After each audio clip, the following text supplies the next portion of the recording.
Alright, so in this video, I'm going to be talking about why you should use more analog stuff. There are some really good reasons for why you should do this, and I've personally done this myself and found it really useful and actually quite enjoyable. And so let's get into some examples first of what I actually mean by analog and how you can actually do this yourself. So basically, one good example is instead of taking notes on a computer or on like your phone, just use pen and paper or like a notebook. And horrible handwriting, I know, but I'm sure you get the idea. And with this, it has so many benefits I found. Like pen and paper, using it really, and this is what this side is benefits, by the way. Oh, if I can spell.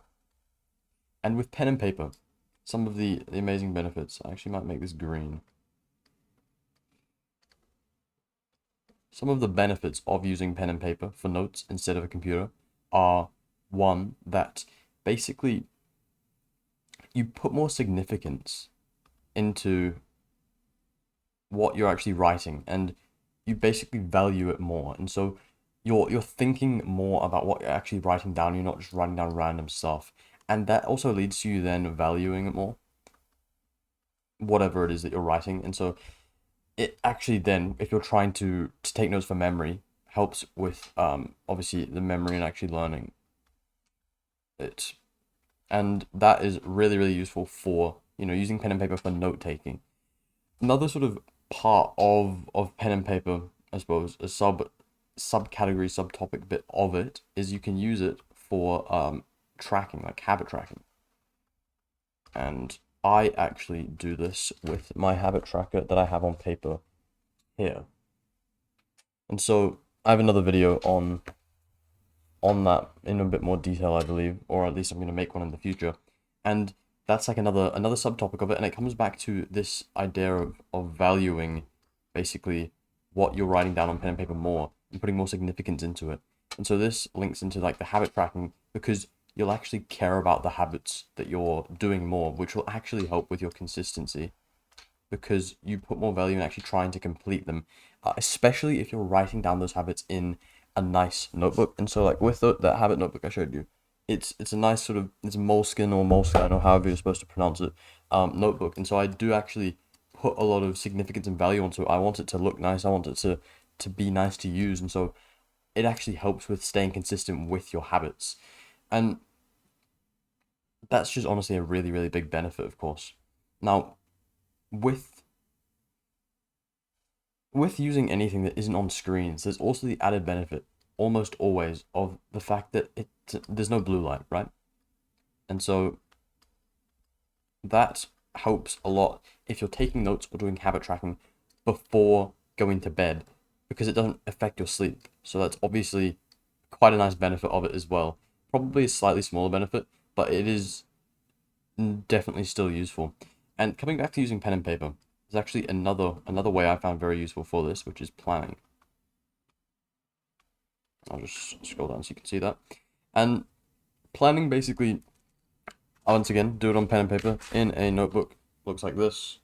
It's another kind of nice-ish notebook. And there are actually a few different benefits to using to planning on paper. And once again, similar benefits of like the significance, the value, and putting more effort into it, because you can't change it as easily, so you're just thinking about it more. No blue light, obviously, if you're planning tomorrow, today, like before bed, then that helps a lot with making sure you're not affecting your sleep. And I actually made another video on that if you want to check that out on daily planning. But also, there is the benefit that you can have your plan beside you on your desk, so that you can look down throughout the day and just see it without having to like switch tabs or possibly get distracted. And that's one of the main benefits of using pen and paper or any other analog things, which I'll come to in a bit, is less distractions.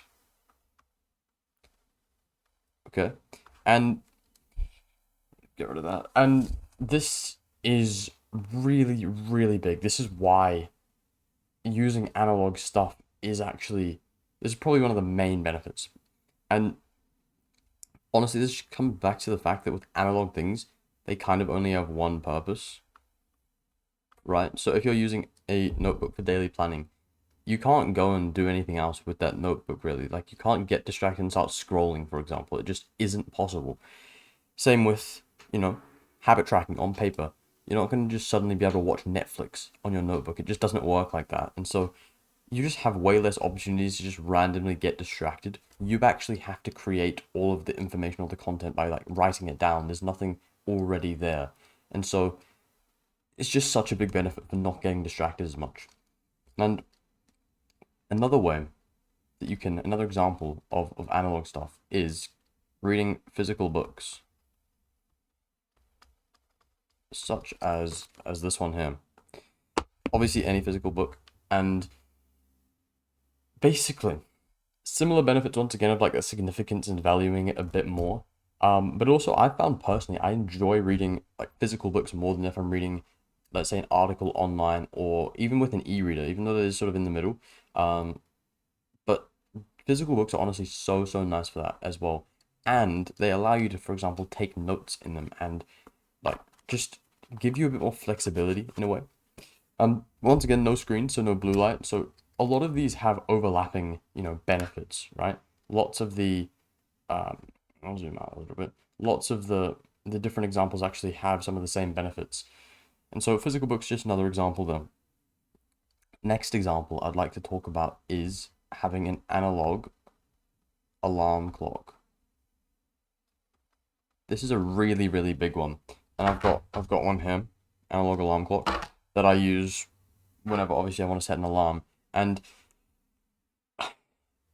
this comes back to the benefit of less distractions, this one here, because it has one purpose. Like, for example, comparing an analog alarm clock to having an alarm on your phone, it's honestly like night and day. Your phone, you can have the alarm, but then let's say, in the morning, alarm wakes you up, then maybe you snooze it, then, it's like 10 more alarms go off, or whatever. That's a bit extreme. Let's say like 2 more alarms go off, get up on the last one, then you're on your phone, you're holding your phone, so the friction towards actually getting distracted, actually scrolling, going on YouTube, checking notifications is so low. But an analog alarm clock allows you to completely get around that and instead just have, like, basically use your phone less. Which a lot of these just allow you to do. Like, let's say, analog alarm clock means you don't need to use alarms on your phone. Physical books mean you're not reading books, let's say on like the books app on your phone. Pen and paper for note taking means you're not taking notes on your phone. A lot of these literally do just link back to using your phone or other devices less. And the reason why that is so beneficial is because there are just less distractions and less downsides. Because phones, obviously amazing technology, you can do so many things, but that can actually come at a detriment when you're really trying to focus and when you're really trying to work on your productivity. Because with so many things to do, it's hard to not do a lot of them, or especially the ones that have been designed specifically to take a lot of your time and attention, such as scrolling and social media. And so you're basically just designing your environment by using more analog stuff to get rid of those distractions and, in a way, make it so that productivity becomes the default. And there's one more analog thing that I have just as an example here, and that's using like physical media. In a way, books are part of that, but just like other physical media. And one kind of example of this, it doesn't really count fully as physical media, but an iPod.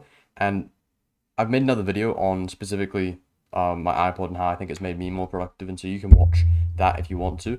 And obviously an iPod isn't entirely physical media, it's an MP3 player, right? So it's not like a record player like CDs, but it's kind of getting close to that. And this physical media comes back to those benefits earlier of like the significance and the value, and actually link into a very interesting idea that when we have more options for media to consume, such as on Netflix, where there's, let's just say, infinite things we could watch, the chance of you picking the one movie or TV show that is the one you would have enjoyed the most at that time, or like the best option, is insanely low. It's basically zero.